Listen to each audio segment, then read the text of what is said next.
उस कर्मचारी को जब तक वो रिटायर होता था उसको ग्रेच्युटी मिलती थी। डेथ के केस में डीसीआरजी मिलती थी, यानी डेथ कम रिटायरमेंट ग्रेच्युटी। 2004 जनवरी से सेंट्रल गवर्नमेंट ने अपने सभी सेंट्रल गवर्नमेंट एम्प्लॉइज के लिए 1972 का जो सिविल सर्विसेज एक्ट था उसमें से पेंशन वाला जो पार्ट था उसको रिमूव कर दिया। उसकी जगह पर उसने एक एनपीएस यानी न्यू पेंशन स्कीम पार्ट उसमें जोड़ दिया। हालांकि इसका कई बार इन्होंने नाम बदला। पहले शुरू में इसका नाम न्यू पेंशन स्कीम था, फिर उसके बाद इसको नेशनल पेंशन स्कीम किया गया। आज के टाइम पर इसका नाम है नेशनल पेंशन सिस्टम। कई बार इसके नाम बदल लिए इन्होंने। अब उसमें ये जो अमेंडमेंट किए, इसमें इन्होंने कर्मचारी की नौकरी कितने साल की हुई है इस बात से उनको कोई मतलब नहीं है। वो चाहे 30 साल नौकरी करे, चाहे 35 साल करे, यहाँ तक कि कुछ नौकरियों में तो लोग 40-40 साल की भी नौकरी करते हैं, क्योंकि अगर कोई 20 साल की उम्र में नौकरी में आ गया तो वो 60 साल की उम्र तक नौकरी करेगा, इस लिहाज से वो 40 साल की सर्विस करेगा। लेकिन बावजूद इसके उसकी पूरी सैलरी से हर महीने उसकी वेतन से 10% वेतन काट करके एक प्राइवेट कंपनियों का जो समूह है एलआईसी, यूटीआई और एसबीआई, उसमें हर महीने उसकी सैलरी का 10% हिस्सा कट करके जमा हो जाता है। उसको पीएफआरडीए डील करता है, हमारा एक pension fund regulatory development authority. और उस पैसे को कंपनियां बुढ़ापे पर पेंशन देने के लिए अलग अलग पेंशन फंड मैनेजर्स के थ्रू अलग अलग कंपनियों में निवेशित करती हैं। अब समस्या ये है कि जितना पैसा कर्मचारी का कटता है उतना ही पैसा सरकार अभी तक उसमें ऐड करती थी हर महीने, यानी कर्मचारी की सैलरी का 20% लगभग 1/5। हम लोगों के प्रोटेस्ट के बाद हालांकि कर्मचारी का जो शेयर है वो 10% ही रहने दिया गया। गवर्नमेंट ने अपना शेयर 10 से 14 कर दिया, यानी पूरी सैलरी का 24% हिस्सा अब इन्वेस्ट होगा हर महीने। पूरे 60 साल की उम्र तक वो कर्मचारी उसमें इन्वेस्ट करता रहेगा। बावजूद उसके 24% हर महीने इन्वेस्ट करने के बावजूद आज उसे ये नहीं पता है कि उसे रिटायरमेंट के बाद अपनी बेसिक सैलरी का कितना प्रतिशत पेंशन के रूप में मिलेगा। ये बहुत बड़ी विडंबना है। दूसरी बात कि उस सरकारी कर्मचारी की सर्विस के दौरान कभी भी अगर डेथ हो जाती है तो जैसा कि पहले था उसकी फैमिली को उसी दिन से फैमिली पेंशन अलॉट हो जाती थी लास्ट बेसिक सैलरी के 60% के बराबर। लेकिन इसमें फैमिली पेंशन का आज तक 15 साल बीत जाने के बावजूद फाइनली अभी तक इस पर डिसीजन ही नहीं हो पाया है। अलग अलग स्टेट में अलग अलग रूल चल रहे हैं, जबकि उन्होंने एनपीएस अडॉप्ट कर लिया है। हालांकि सेंट्रल गवर्नमेंट ने 2016 में ये कहा कि अगर किसी कर्मचारी की मौत हो जाती है तो उसके अकाउंट में जितना भी पैसा डिडक्ट होकर के गया है वो सारा पैसा विद गवर्नमेंट का शेयर और रिटर्न उस कर्मचारी के परिवार को दे दिया जाएगा और उसकी फैमिली को फैमिली पेंशन दी जाएगी। लेकिन इसको आज तक ना तो अमल में लाया गया, बजाय उसके 2018 में इन्होंने ये उस पर एक और बंदिश लगा दी, एक कंडीशन लगा दी कि कर्मचारी की फैमिली को ये डिसाइड करना होगा अगर उसे फैमिली पेंशन चाहिए तो उसके अकाउंट में जितना पैसा है, चाहे वो उसका शेयर हो या गवर्नमेंट का शेयर हो और प्लस रिटर्न, सारा पैसा सरकार को हैंडओवर करना होगा, तो ही वो फैमिली पेंशन के लिए एलिजिबल होगा। अगर वो फैमिली पेंशन नहीं लेगा तो उसे वो शेयर जरूर मिल जाएगा। अब सोचने की बात यह है, अगर किसी ने 10 साल की नौकरी की, चूंकि इस एक्ट को आए हुए 15 साल हो गए हैं और इन 15 सालों में किसी की 10 साल के बाद डेथ हो गई, किसी की 2 साल के बाद डेथ हो गई, तो उसको फैमिली पेंशन जिन जिन स्टेट्स में अभी ये इम्प्लीमेंट ही नहीं हुआ है उनको कई साल उनकी फैमिलीज को सरवाइव करते हो गए। कुछ लोगों ने तो ऐसी फैमिलीज हैं जिन्होंने सुसाइड कर लिया, आज तक उस पर एक्ट ही सही से नहीं बन पाया। ना तो सरकार ने ये कह दिया कि ये फैमिली पेंशन का मैटर एनपीएस का है, यानी एनएसडीएल के पास है, हमारी कोई रिस्पॉन्सिबिलिटी नहीं है। कंपनी कहती है कि हमारे पास केवल इस बात का प्रावधान है कि हम कॉर्पस बेस्ड पेंशन देंगे, चाहे वो फैमिली पेंशन हो या कर्मचारी की पेंशन हो। अब वो परिवार दोनों जगह सफर कर रहे हैं, तो सबसे बड़ा ये इशू आ रहा है इसके अंदर। तीसरी कि अभी तक कर्मचारी ग्रेच्युटी का हकदार नहीं था। हालांकि सुप्रीम कोर्ट के डिसीजन के बाद सेंट्रल गवर्नमेंट के कर्मचारियों को ग्रेच्युटी का हक मिल गया है, लेकिन बहुत सारे स्टेट्स ऐसे हैं जहां अभी ना तो डीसीआरजी ना तो ग्रेच्युटी दी जा रही है। अभी हाल ही में हिमाचल प्रदेश में लगातार हमारे साथी प्रोटेस्ट करते रहे हैं, तो वहां के मुख्यमंत्री ने एक नोटिफिकेशन जारी किया है कि हिमाचल प्रदेश के कर्मचारियों को अब डीसीआरजी मिलेगा। पंजाब के कर्मचारी पिछले कई दिनों से लगातार भूख स्ट्राइक पे थे, तब जाकर के अभी सरकार ने कहा है कि जल्द ही वहां डीसीआरजी के नोटिफिकेशन जारी हो जाएंगे। हालांकि कुछ स्टेट्स ने लागू भी कर दिया, जैसे यूपी ने लागू कर दिया है। लेकिन जब सरकार ने इतना बड़ा एक्ट बनाया और सभी कर्मचारियों को उस एक्ट से बांध दिया, तो सभी कर्मचारियों के साथ एक साथ नोटिफिकेशन क्यों जारी नहीं हुए? ये बहुत बड़ा, ये सरकार ने बहुत बड़ा मिथ फैलाया हुआ है कि पेंशन देने से सरकारी खजाने पर बोझ पड़ता है। दरअसल जस्ट इसका उल्टा है। मैं आपको डेटा देता हूं कि सन 2018 में जो सेंट्रल गवर्नमेंट के एम्प्लॉइज थे, उनकी पेंशन पे 1,48,000 करोड़ रुपए का खर्चा आया था। ठीक है, जबकि पेंशन कब से दी जा रही है? 1972 से पेंशन दी जा रही है। हालांकि पेंशन अंग्रेजों ने भी दी, और अभी भी 1,15,00,000 कर्मचारी पुरानी पेंशन स्कीम के तहत ही रिटायर होने बाकी हैं, जो 2033 तक रिटायर होंगे, तो उनकी भी पेंशन इनको देनी है। एक तरफ तो ये कह रहे हैं कि पेंशन देना बोझ है। अब हम आते हैं एनपीएस पे। एनपीएस पे सरकार कर्मचारी के वेतन के अलावा 14% अलग से शेयर डालेगी, कहीं जमा करेगी, किसी प्राइवेट कंपनी को दे रही है। और वो जो 14% होगा वो आज की डेट में 50,000 करोड़ रुपए सालाना है।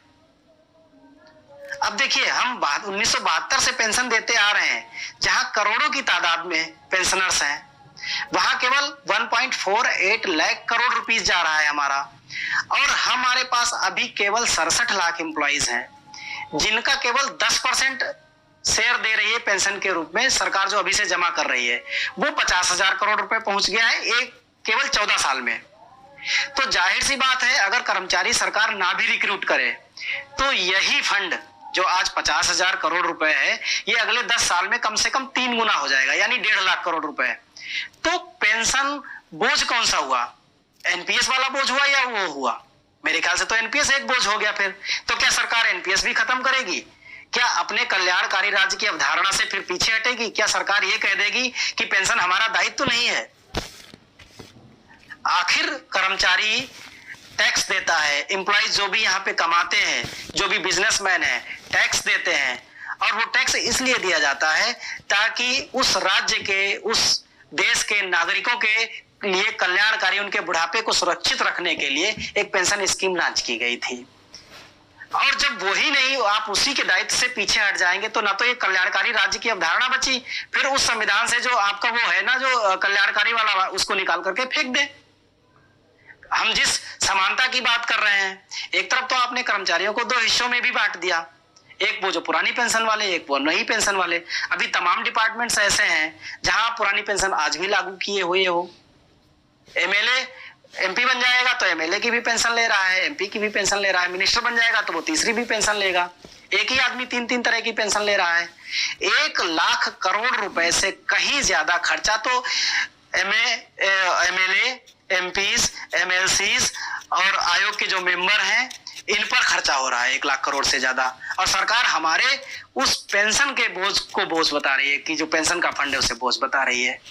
केवल और केवल मिथ है सोसाइटी में फैलाने के लिए, ताकि समाज को ये पता चले। समाज को 2 वर्गों में बांट दिया गया इससे, कि वो समाज जो सरकारी नौकरी पैसे वाला नहीं है, उसको ये लगता है कि कर्मचारियों के ऊपर सरकार का बहुत बड़ा पैसा खर्च हो रहा है, और वो क्या है, एक तरह से नफरत करने लगता है फिर सरकारी कर्मचारियों से। एक तरफ सरकार ये भी मतलब फैलाती है कि सरकारी कर्मचारी काम नहीं करता है। अगर वो काम नहीं करता है तो देश का काम कैसे चल रहा है?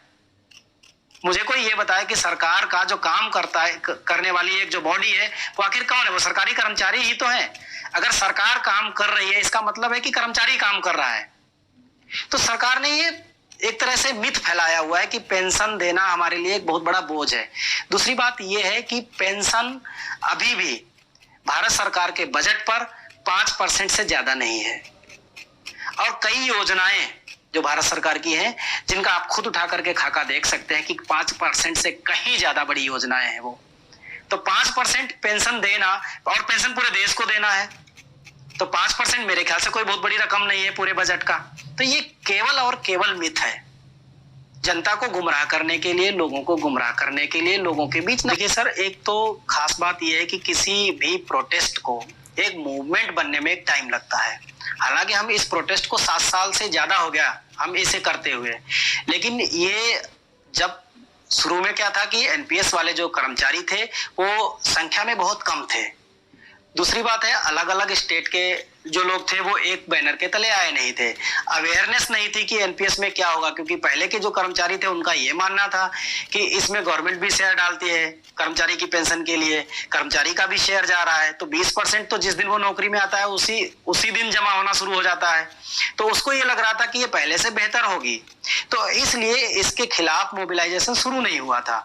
अब जैसे जैसे अवेयरनेस बढ़ी है, लोग रिटायरमेंट लोगों का शुरू हुआ है, हजारों कर्मचारी जो पहले हुआ क्या कि पहले एक तरह से संविदा पे लगे और 10 साल उन्होंने संविदा पे नौकरी की, तो उसके बाद वो परमानेंट हुए, तो महज उनको 15-20 साल नौकरी करने के लिए मिले, किसी किसी को तो 10 ही 12 साल मिले। तो वो लोग जब 10 साल 12 साल की नौकरी करके रिटायर हुए तो उनके पास पता चला कि कार पास 10 लाख रुपए था। अब 10 लाख रुपए में से 60% रिटायरमेंट पे दे दिया गया उसको, 4 लाख रुपए पे जो पेंशन बनी वो पता चल रहा है कि 400 रुपए भी पेंशन नहीं बन रही है, जबकि पुरानी पेंशन में मिनिमम जो पुरानी पेंशन स्कीम थी उसमें कर्मचारी के लिए मिनिमम पेंशन का प्रावधान था। कोई भी कर्मचारी अगर 9,000 रुपए से कम पेंशन उसकी बनती है रिटायरमेंट के बाद तो उसे 9,000 रुपए पे फिक्स किया जाता था, प्लस डीए उसे मिलता था। लेकिन एनपीएस में ऐसा कोई रूल नहीं है, किसी को 200 रुपए पेंशन मिल रही है, किसी को 300 रुपए पेंशन मिल रही है, किसी को 3,000 मिल रही है, किसी को 1,200, यहाँ तक कि आखिरी वेतन उसका 70,000 था। कुछ केस ऐसे हैं कि उन्हें कोई पेंशन नहीं मिल रही है, पेंशन जीरो है। दूसरी बात जो एक सबसे इसमें बहुत महत्वपूर्ण बात है कि कर्मचारी रिटायर होने के बाद ऐसा तो नहीं है कि उसकी उसी दिन डेथ हो जाएगी। सरकार को इस बात की तस्दीक करनी चाहिए थी कि कर्मचारी रिटायरमेंट के बाद 10 साल 15 साल 20 साल जिंदा रहेगा। पुरानी पेंशन स्कीम में जब तक वो जिंदा रहता था, जैसे जैसे महंगाई भत्ता बढ़ता था उसकी पेंशन भी बढ़ती थी, क्योंकि उसके साथ महंगाई भत्ता जुड़ा हुआ था। जैसे पे कमीशन आता था, कर्मचारियों की तनख्वाहें रिवाइज होती थी, उसी तरह से उनकी पेंशन रिवाइज होती थी। लेकिन एनपीएस में एक बार अगर पेंशन फिक्स हो गई 2,000 रुपए या 1,200 रुपए, तो वो जब तक जिंदा रहेगा कर्मचारी उसको वो 1,200 रुपए ही मिलेगा, उस पर कोई महंगाई भत्ता नहीं जुड़ेगा, उस पर कोई पे कमीशन नहीं लगेगा। अब आप सोचिए कि अगर 1,200 रुपए उसको आज पेंशन मिलनी स्टार्ट होती है और वो 20 साल तक जिंदा रहता है, तो क्या वो 1,200 रुपए ही उसके 20 साल आगे के जीवन के लिए 1,200 रुपए पर्याप्त होंगे?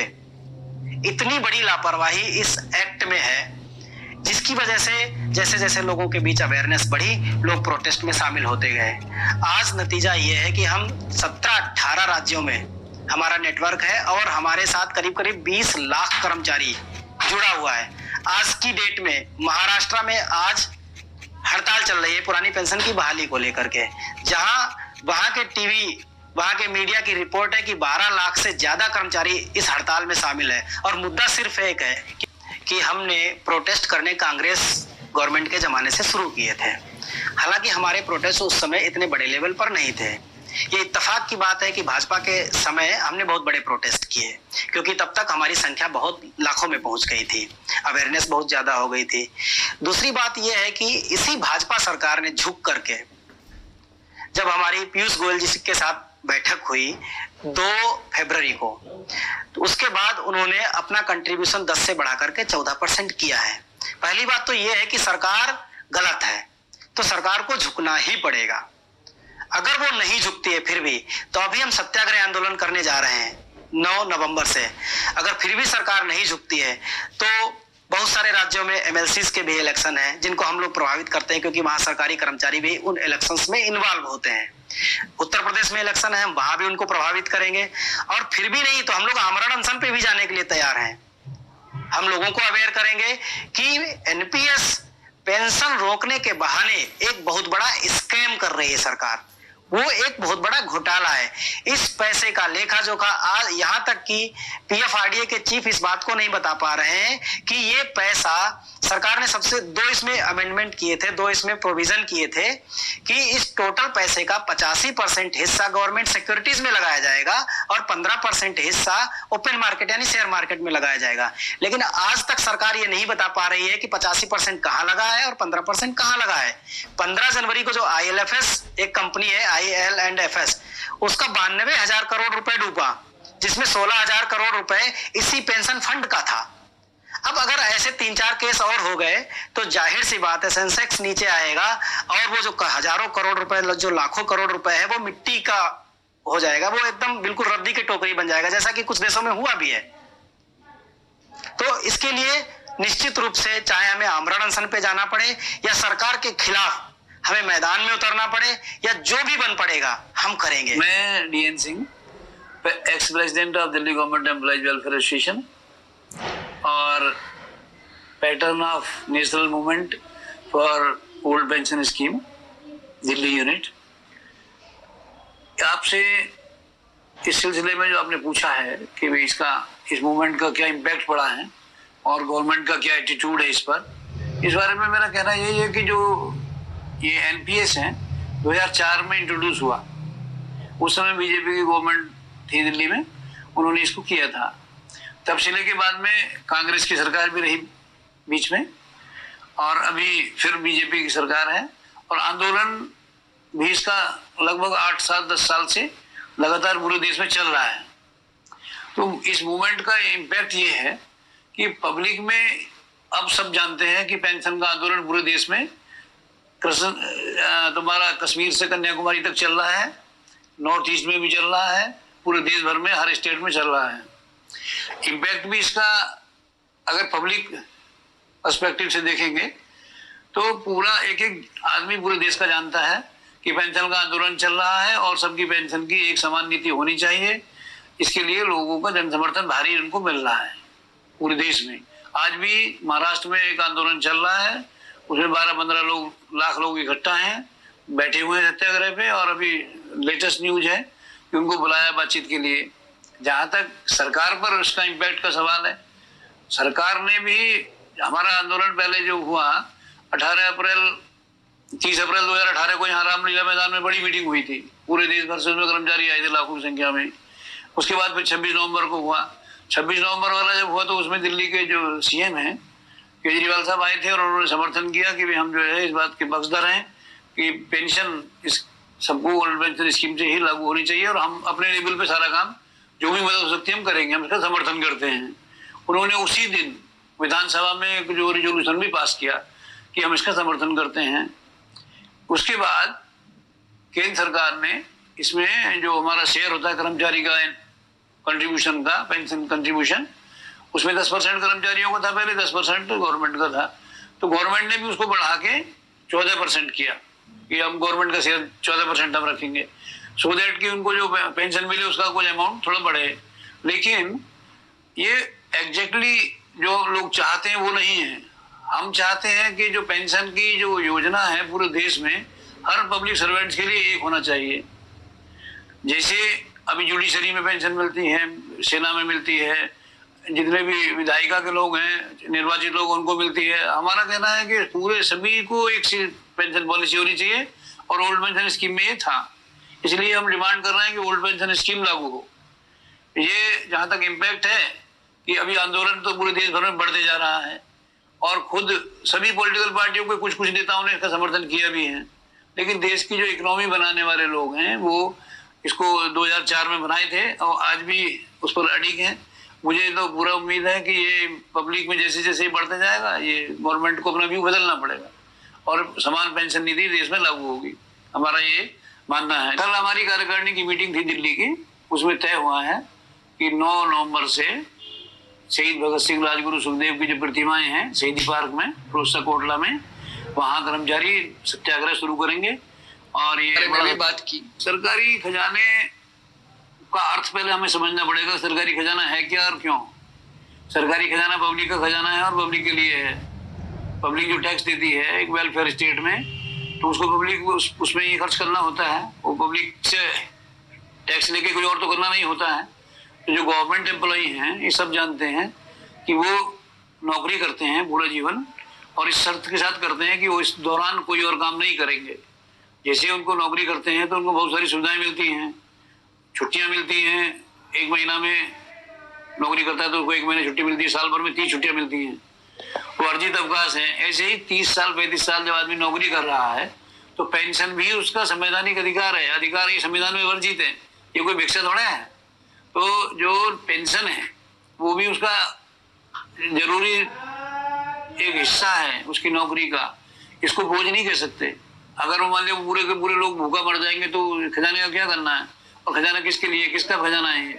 तो इसको बोझ कहना तो जो लोग कह रहे हैं वो दिमागी तौर पर बीमार हैं।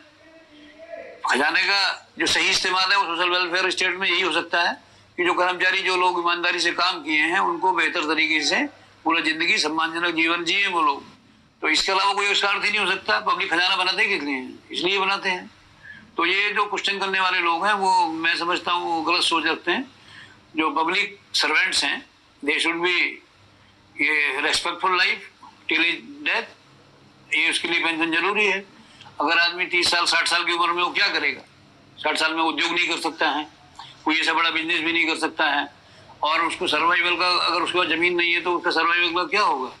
अगर वो सब लोग ऐसे ही रहेंगे कि उनको पेंशन भी नहीं मिलेगी, तो जो ईमानदार लोग हैं उनके पास सेविंग नहीं होती इतनी कि वो जाके बुढ़ापे के 10-20 साल में से काट सकें। तो इससे तो देश की बड़ी विपत्त स्थिति हो जाएगी कि भिखमंगा बनाएंगे उनको कि क्या बनाएंगे। इसलिए पेंशन को इस दृष्टि से देखना ही नहीं चाहिए। पेंशन तो देश का दायित्व है। जिन्होंने पब्लिक सर्वेंट से काम किया पूरे देश के लिए, उनको अंतिम क्षण उनके और जीवन का अंतिम हिस्सा उनका ठीक से the fourth column news channel के माध्यम से मैं भारत सरकार से अपील करना चाहता हूं कि 67 लाख एनपीएस कर्मचारियों को जो एनपीएस के दायरे में बांध करके रखा गया है, जो एक बहुत ही शोषणकारी व्यवस्था है, उससे मुक्त किया जाए और उन्हें उनका संवैधानिक हक, पुरानी पेंशन, वो उन्हें फिर से बहाल करके दी जाए। सरकार इस कदम को उठा करके न केवल कर्मचारियों के साथ न्याय करेगी बल्कि एक बहुत बड़े घोटाले को रोक भी सकती है, क्योंकि ये बिल्कुल सत्य है कि एनपीएस में जो भी पैसा